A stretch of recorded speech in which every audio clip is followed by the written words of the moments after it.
when the MG82 launched, it was one of the most broken guns ever hit Verdansk. I mean, the thing had no recoil and it hit like a freaking tank. During the week before the MG82 nerf, plenty of people, including myself, set their PR with this LMG. So if you're curious about the MG82 and what it can do for you, we're going to take a look at a few different things. We're going to look at the real-world application and history of this gun, the unlock requirements, the stats, and the ideal uses with loadout. Then we're going to kind of talk about my final thoughts on this gun and kind of how I think it fits in. First, looking at the MG82, or the Amelie, what we're going to notice is that the open bolt design. What this means is you have that open bolt delay, as well as the ability to change the weight of the bolts. So using a lighter bolt will heat up faster.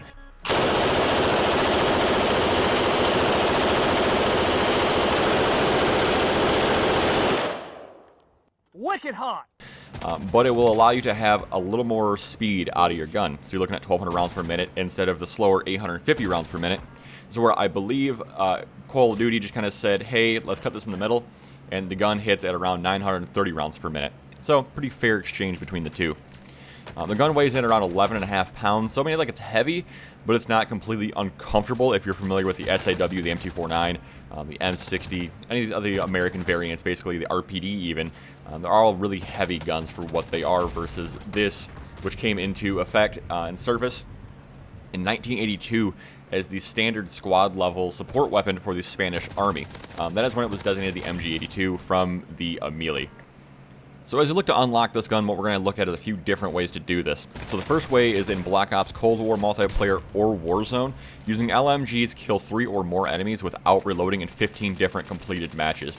Now in Warzone, the matches don't have to be completed, so you can get lucky with a drop if you want to, and try to get an AFK drop. But honestly, you really don't need to, especially with the Stoner right now, and Killslayer being in effect on Warzone. So hop into there with that. Or if you have Cold War, what you should do there is go ahead and hop into any hardcore mode. Hardcore is essentially 1 tap per kill on the LMG, so just do that, get it done, knock it out quickly, and you'll have pretty much the best LMG in the game in Warzone right now. Black Ops Cold War Zombies, what you need to do is using LMGs, kill 250 enemies that are stunned by your Tesla Storm. This is a power-up you get to activate to keep yourself kind of going in zombies. This is actually a fairly easy one to do. Personally, I would probably load up with either the Stoner or the M60 is really good in zombies as well. Hit that, hit your Tesla Storm, and just farm them out the best you can. Now, when it comes to the actual practical application in Warzone, we need to look at the statistics first. Past 22 meters, we're looking at 32 damage to the head, or 27 damage to the chest at 930 rounds per minute. This gives us a 10-shot chest shot shot to kill, or 8 headshots to get a time to kill there. So we're looking at a .583 inside of that 22 meters. So it's a really fast time to kill. It's actually one of the fastest TTKs in the game right now, I do believe, other than a couple of SMG outliers.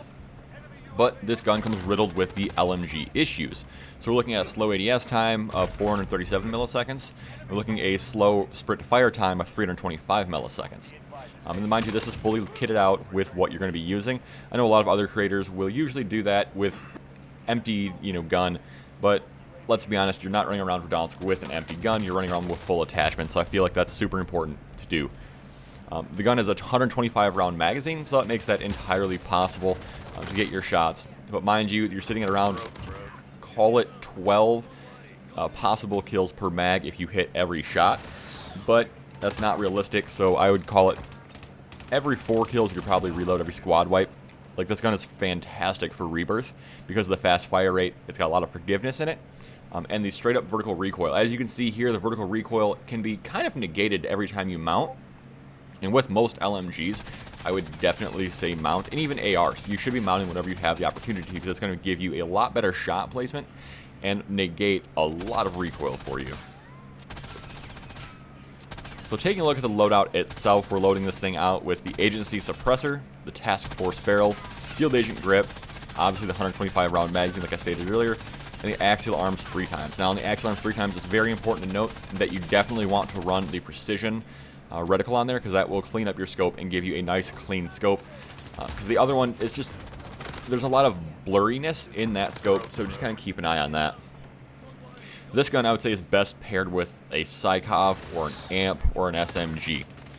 You definitely want to have the mobility here, but also in the current state of the game, you kind of also want to make sure you have either tempered, high alert, or ghost off the rip, because people are doing that nonstop right now, and the AMP kind of fits into that SMG meta if you're willing to deal with a few less shots. And you can always pick up an SMG on the floor as well.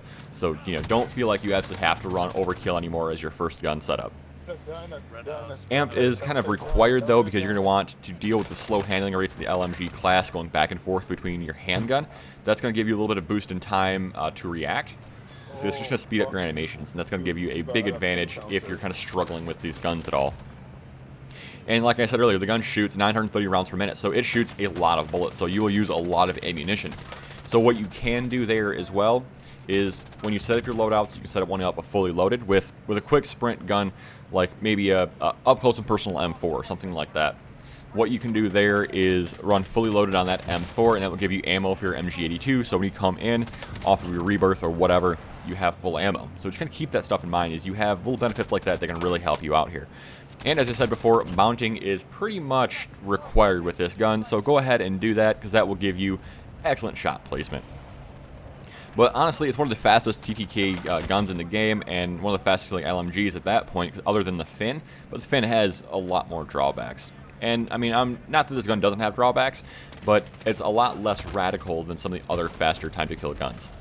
Actually, if you're looking to use this thing out in Verdansk, this thing is great at a distance on there. Like I said, on Rebirth, it's great because you can just mount up on all these windows in the buildings and just pound people. Don't pound people.